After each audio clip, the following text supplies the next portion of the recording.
నమస్తే. Welcome to Leo. మనతో ఉన్నారు సీనియర్ జర్నలిస్ట్ కనకదుర్గ వడ్లమాని గారు. మేడం నమస్తే. నమస్తే అండి. జగన్మోహన్ మొన్నటి దాకా చూసుకుంటే ఒక పొదరి యాత్ర కావచ్చు, అదే విధంగా చూసుకుంటే అంతకు ముందు చేసినటువంటి ఒక తెనాలి యాత్ర కావచ్చు, లేదా రెంటపల్ల యాత్ర చూసాం. దాదాపు రెంటపల్ల యాత్రలో ముగ్గురి మరణాలకి కారణమయ్యాడు వైఎస్ జగన్మోహన్ రెడ్డి. ఇప్పుడు నెల్లూరు యాత్ర అని చెప్పేసి అని మళ్ళీ సడన్గా క్యాన్సిల్ చేసుకోవడం, అడిగితేనేమో అక్కడ ముళ్ళ పొదల్లోనూ హైటెన్షన్ వైస్ మధ్యన హెలికాప్టర్ ఇచ్చారని చెప్పి హెలిప్యాడ్ ఇచ్చారని చెప్పి చెప్తున్నారు. సో నిజంగా హెలిప్యాడ్ ఏదైతే తాడేపల్లి నుంచి నెల్లూరు దాకా హెలిప్యాడ్ అవసరం అంటారా? అసలు నిజంగా వాహనాల్లో వాళ్ళ బాబాయ్ వైఎస్ వివేకానంద రెడ్డి గారు చనిపోయినప్పుడు హైదరాబాద్ నుంచి పులివెందుల దాకా వాహనంలో వెళ్ళినవాడు ఇప్పుడు ఎందుకని హెలిప్యాడ్ అడుగుతున్నాడు? నిజంగా నెల్లూరు యాత్రే చేయలేనివాడు పాదయాత్ర మళ్ళీ మొదలు పెడతా అంటున్నాడు. అది నిజంగా వైసీపీ పార్టీకి ఇప్పుడు ఉన్నటువంటి పరిస్థితుల్లో కుదిరిద్దా లేదా అంటే ఏం చెప్తారు? మీరు చెప్పినట్టుగా ఆడలేక ఏదో మధ్యలో ఓటు అన్నట్టు అలాగా ఆయన నెల్లూరు యాత్ర అంటే రద్దు చేసుకోవడానికి ఒక కారణం చూపిస్తున్నారు. అంటే ఏమని అక్కడ ముళ్ళ పొదలు లేదంటే ఏంటి హైటెన్షన్ వైర్లు అలాగా దానికోసం వాళ్ళు రెచ్చిపోతున్నారు. అంటే జగన్మోహన్ రెడ్డి ఇది చూసి భయపడి వాళ్ళు ఏంటి మంచి ప్లేస్లో ఇవ్వట్లేదు హెలిప్యాడ్ పెట్టుకోవడానికని. ఇప్పుడు జగన్మోహన్ రెడ్డికి వచ్చే జనం ఎవరో ప్రజలకి తెలుసు, వాళ్ళకి తెలుసు. అది కొత్తగా అధికార పక్షం చెప్పక్కల్లా. అసలు అధికార పక్షానికి ఇప్పుడు ఏం అవసరం అండి? ఇంకా 4 ఏళ్ళు కళ్ళు మూసుకుంటారు వాళ్ళు. హ్యాపీగా వాళ్ళు పరిపాలన చేసుకుంటారు. అన్న రేపు ఎలక్షన్స్ ఉన్నాయా భయపడడానికి? ఒకవేళ ఎలక్షన్స్ ఉన్నా భయపడాల్సిన పని లేదు. ఎందుకంటే వాళ్ళు ఇంతకంటే ఎక్కువే చూశారు వీళ్ళతోటి గతంలో. కాబట్టి ఇవాళ జగన్మోహన్ రెడ్డి మీరు అన్నట్టుగా అసలు పాదయాత్ర ఎలా చేస్తాడు? ఇప్పుడు ఆయన అడుగు తీసి అడిగేస్తే 100 మంది ఉండాలి ఆయనకి. భయం, ప్రాణ భయం. అంటే హైటెన్షన్స్ వైర్లు ఉంటే నీకు ప్రాణ భయమా? నువ్వు వెళ్ళలేవా? అంటే ఇంత పిరికివాడి అసలు రాష్ట్రాన్ని వెళ్తావు నువ్వు? ఇంకా నీ పిరికితనం పోకపోతే ఇంకా మీరు ఎందుకు మళ్ళా ముఖ్యమంత్రి అవ్వాలనుకోవడం? మీరు ఒక ఛాన్స్ అడిగారు, అయిపోయింది, ఇచ్చేశారు. అంటే నువ్వు ఇంటికి వెళ్ళి నిద్రపోనే కదా ప్రజలు చెప్పారు. ఇంకా ఎందుకు ఈ తాపత్రయాలు ఆయనకి? మళ్ళా ముఖ్యమంత్రిని అవ్వాలి, మళ్ళా దోచుకోవాలి, మళ్ళా ఏదో చెయ్యాలి. అవసరమా ఆయనకి? ఇవాళ నెల్లూరు యాత్ర ఆయన చేసేది మీరు అన్నట్టుగా ఒక పులివెందులు వెళ్ళడానికంటే అక్కడ బాబాయ్ హత్యని మరి అదేదో మాఫీ చేయాలి కాబట్టి, అక్కడ తిమ్మిని బెమ్మిని చేయాలి కాబట్టి, చేయించాలి కాబట్టి ఆయన అలా నిదానంగా వెళ్ళారు పొద్దున్నుంచి సాయంకాలం వరకు ప్రయాణం చేసి. ఇక్కడ అలా కాదు కదా, ఇక్కడ తన్ని నిరూపించుకోవాలని అనుకుంటున్నాడు ఆయన. కానీ మీరు అన్నట్టుగా జనాలు రావట్లేదు. ఇప్పుడు డబ్బుల కంటే ప్రాణం ముఖ్యమండి ఎవరికైనా కూడా. ప్రాణం మీద తీపి ఎవరినైనా కూడా బయటికి రానివ్వదు. 2 వర్షాలు ప్లస్ డబ్బులు ఖర్చు పెట్టేవాడెవడు. మీరు చూసుకుంటే రెంటపాళ్ళలోనే ఒక పక్క మనిషిని ఇచ్చేసారు, ఇంకో పక్క 10 లక్షలు ఇచ్చి సెటిల్మెంట్ చేసేసారు మీరు గమనిస్తే. కానీ ఆయన లెక్క ప్రకారం మామూలుగా 1 కోటి కదా ఇవ్వాలి. ఆయన ఏం మాట్లాడినా 1 కోటికి తక్కువ మాట్లాడు. కానీ రెంటపాళ్ళలో మరి ఆయన 10 లక్షలతో సరిపెట్టి ఇచ్చాడు. కాబట్టి అక్కడంటే పాపం అంబటి రాంబాబు ఇచ్చాడు, అక్కడ లోకల్ అతను ఇచ్చాడు. మరి వాళ్ళు ఏమైనా అడ్జస్ట్ చేసి ఇచ్చారేమో మనకు తెలియదు. జగన్మోహన్ రెడ్డి అయితే ఇవ్వరు కదా. ఇప్పుడు నెల్లూరులో ఎవడు పెట్టుకుంటాడు? ఇది పెద్ద క్వశ్చన్ మార్క్. అందుకని మీరు అన్నట్టుగా ఇప్పుడు ఇదే వెళ్ళడు. ఈ ప్రాణ భయంతో నెల్లూరు వెళ్ళని వాడు రేపు పాదయాత్ర ఎలా చేస్తాడు? పాదయాత్రలో ఎవరు వస్తారు? ఎవరెవరు అసలు జన సమీకరణ చేయగలరు? ఇప్పుడు ఎన్ని నియోజకవర్గాల్లో శ్రీనికి మనుషులు ఉన్నారు.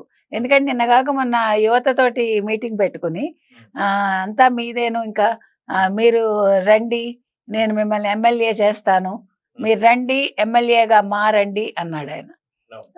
అని చెప్పి మీరు ఒక ఫోన్ పట్టుకోండి, సెల్ ఫోనే మీకు గన్ను అన్నాడు. సో ఇప్పుడు మరి ఇంతమంది గన్నులను రెడీ చేస్తే ఆ గన్నులన్నీ ఎవరి వైపు పెడతారు? వాళ్ళు జగన్మోహన్ రెడ్డి వైపు పెడతారా, ప్రజల వైపు పెడతారా? అది కూడా మనకు తెలియదు. అయితే ఇక్కడ మనం ఇంకోటి చూసుకుంటాం మేడం, ఏదైతే క్యూఆర్ కోడ్ ద్వారా ఇంటింటికి వెళ్తున్నటువంటి యొక్క వైసీపీ నేతలందరూ కూడా కూటమి ప్రభుత్వం ద్వారా మీకు ఏమేమి రాలేదో చెప్పండి అంటూనే అనంతపురంలో ఒక వ్యక్తిని, అంటే సొంత వైసీపీ కార్యకర్తను మోసం చేసి 11,000 కొట్టేశారు. అక్కడ ఒకటి అయింది. ప్లస్ అదిగాక మనం జగన్ పాదయాత్ర ఏమో దేవుడెరగ కానీ ఇప్పుడు ఈరోజు ప్రతి ఇంటింటికి వెళ్ళాలి వైసీపీ వాళ్ళు అనేది కూడా ఎక్కడ కనిపించడం లేదు. ఇది కూడా అటర్ ఫ్లాప్ అని చెప్పి అనుకోవచ్చు అంటే. అసలు ఎవడెళ్తున్నాడండి? భయపడుతున్నాడు. వెళ్ళి ఏం అడుగుతారు? వాళ్ళకి తెలుసు అన్ని అందుతున్నాయని. ఇప్పుడు ఈయన పిలిచి వాళ్ళకి చెప్తున్నాడండి. వాళ్ళ మొహాల్లో ఒక చిరునవ్వు లేదో, చిక్కటి చిరునవ్వు రావట్లేదు. జగన్మోహన్ రెడ్డి గారు చెప్పగానే తలలు ఊపుతున్నారు కానీ ఎవడు అడుగు తీసి అడుగేయట్లే బయటికి. వాళ్ళకి తెలుసు జనాలు కొడతారని. ఇప్పుడు అక్కడ అందుతున్నాయి అన్నీ కూడా సవ్యంగా జరుగుతున్నాయి. ఈయన జరగట్లేదని చెప్పడానికి తపన పడుతున్నాడు. ఇంకో పక్క అసలు ఎలా వెళ్తారు వాళ్ళు? ఇప్పుడు ఈయన కూడా బయటకు పాదయాత్రకు వెళ్ళాలంటే ఒక ఓదార్పు ఉండాలి, ఓ శవం ఉండాలి, ఓ సానుభూతి ఉండాలి, ఓ విగ్రహం ఉండాలి. ప్రతి చోట శవాలను ఎక్కడ లేపుతారు?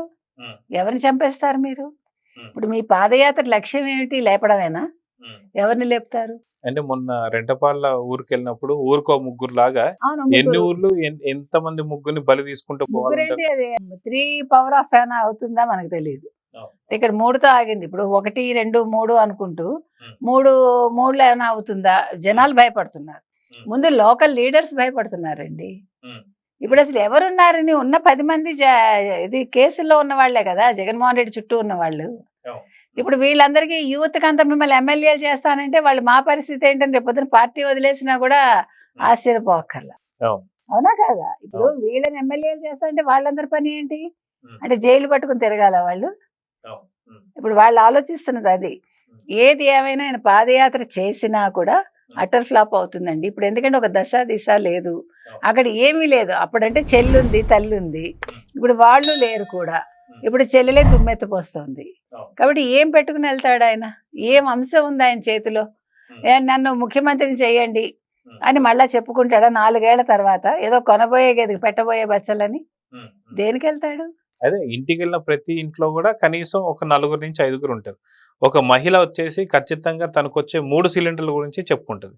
అదే విధంగా ఇంట్లో ఉండే 2 పిల్లలు ఎవరైతే ఉంటారో 2 పిల్లలు కూడా 30,000 అదే పోనీ 26,000 వస్తుంది. ఖచ్చితంగా ఇంట్లో ఉండే 3 కావచ్చు, 4 కావచ్చు, 6 మంది ఉన్న పిల్లలకు కూడా డబ్బులు అందినటువంటి సందర్భం తెలుసు. అదే విధంగా అదే ఉచిత బస్సు వస్తుంది. ఆయన వెళ్ళేసరికి ఉచిత బస్సు కూడా వస్తుంది. అవును. అది కాక మనం చూసుకుంటే అదే ఇంట్లో ఉన్నటువంటి ఒక యజమాని ఎవరైతే ఉంటారో ఒక ఆటోనో లేకపోతే ఇంకేదైనా వెహికల్ నడుపుకునే వాళ్ళు రోడ్లు బాగుపడ్డాయి, రోడ్లకి బండ్లకు రిపేర్ రావట్లేదు అని చెప్తాడు. అదే ఇంట్లో ఉండే ఒక వృద్ధుడు అవ్వ కావచ్చు, తాత కావచ్చు, 4,000 పెన్షన్ వస్తుంది. సో ప్రతి ఇంట్లో ఖచ్చితంగా అందరికీ మత్స్యకార భరోసా వచ్చింది, రైతులకి రైతు బంధువులాగా సుఖీభావ అన్నదాత సుఖీభావ వస్తుంది, అన్నదాత సుఖీభావ వస్తుంది వాళ్ళకి. ఇంకా ఏది మిస్ అయ్యారు? అవును.